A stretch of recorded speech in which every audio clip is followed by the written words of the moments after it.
Hey guys, welcome back to my channel. So I know we've got some exciting space stuff coming down the pipeline. Come on, Artemis 2.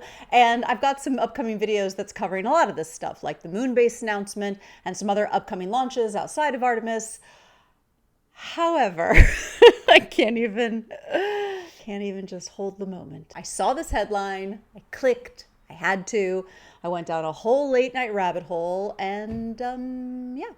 Here we are. Moby Dick was one of my favorite books as a kid, and there was no way that I couldn't share this footage with you guys and make a video about it. Because it turns out that a lot of the action-packed sequences in Moby Dick involving the whale might be 100% real. And we finally have some footage to back that up. So before we get all future-tastic with these space launches, let's just take a quick jump back into the past and see why scientists are so thrilled to finally have this footage of sperm whales headbutting each other. Now, I'm sure most of you have either read Moby Dick or vaguely know what it's about. In the novel by Herman Melville, the titular character, an albino sperm whale, rams into and sinks a ship, the Pequod.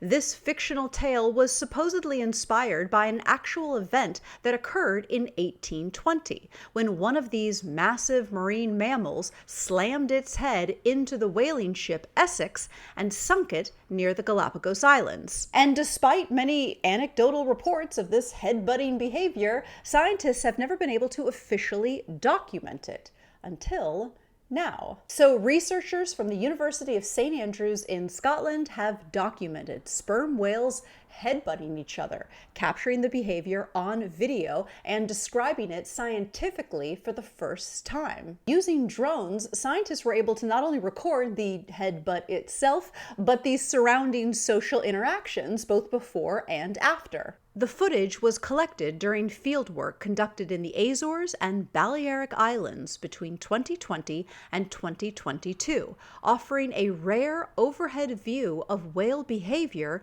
near the surface. A subsequent study, published on March 23, 2026 in Marine Mammal Science, found that subadult whales, or juvenile whales, were the ones engaging in the headbutting, as opposed to large adult males, which were previously assumed. This unexpected result raises new questions about what purpose the behavior serves and how it may influence group dynamics and social structure. Lead author Dr. Alec Burslem, who conducted the research at the University of St. Andrews alongside his collaborators, said, "It was really exciting to observe this behavior, which we knew had been hypothesized for such a long time, but not yet documented and described systematically." Scientists say that more observations are needed in order to determine why sperm whales engage in this behavior. And the growing use of drones is expected to make it easier to study such interactions, as well as other behaviors that occur near the ocean's surface, but remain largely unseen. And I remember when I did my narwhal video, I think last year, it was pretty much the same result. The use of drones are truly helping scientists observe these behaviors and interactions in these specifically hard to observe species that up until now, a lot of those behaviors we've only really been able to theorize about. According to NOAA, sperm whales are the largest of the toothed whales and are found pretty much everywhere. They are found in all deep oceans, from the equator to the edge of the pack ice in the Arctic and Antarctic. They range from 40 to 52 feet, or up to 16 meters, in size, and can live up to 60 years old. They are named after the waxy substance spermaceti, which is found in their heads. The spermaceti is an oil sac which acts as an acoustic lens to focus, amplify, and emit high-intensity clicks, which is how they communicate. Spermaceti was also used in oil lamps, lubricants, and candles for human beings. So sperm whales became a primary target of the commercial whaling industry from 1800 to 1987, which nearly decimated all sperm whale populations. And while whaling is no longer a major threat, the sperm whale populations are still recovering. The sperm whale is still listed as endangered under the Endangered Species Act. But going back to these clicks for a second, this is a bit of a crazy side note. According to the Smithsonian, scientists are currently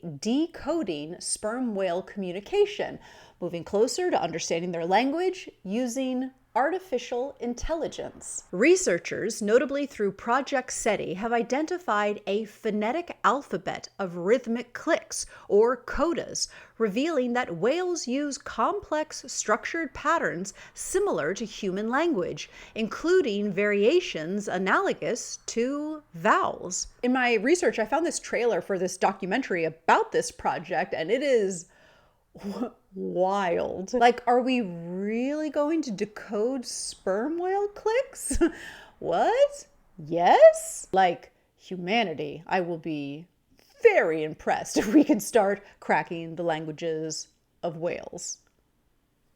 I just said that out loud. I can't share that trailer in full here, but I will do so over on my Patreon. If you want to take a look, it is crazy.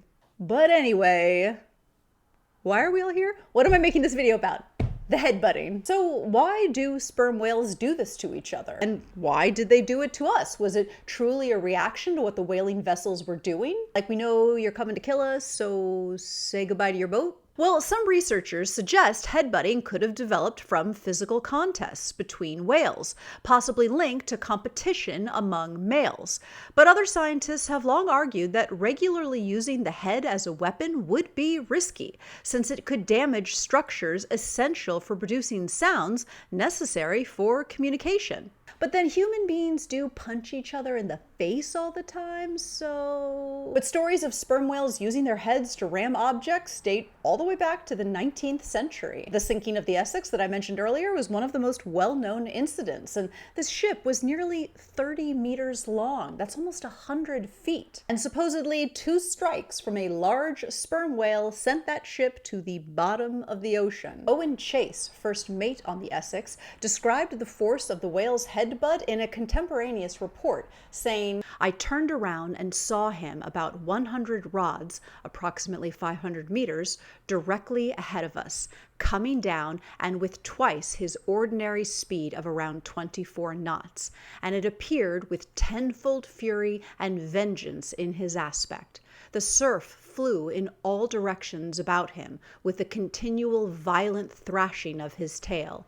His head was about half out of the water, and in that way he came upon us and again struck the ship." Other reports from the same period describe similar sinkings, including that of the Anne Alexander and the Bark Kathleen. And at the time, some people just thought these stories were just folklore, like just sailors telling wild stories, like these guys have been out to sea too long, or they're trying to avoid responsibility for sinking their ship and cargo. So while this one video isn't going to answer all of our questions about the why of sperm whales, it does prove that they do it. They do headbutt. We've seen it. And Dr. Burslem, who is now at the University of Hawaii, says that this tech is totally changing the field. He said, "This unique overhead perspective for observing and documenting near-surface behavior is just one of the ways drone technology is transforming the study of wildlife biology. It's exciting to think about what as yet unseen behaviors we may soon uncover,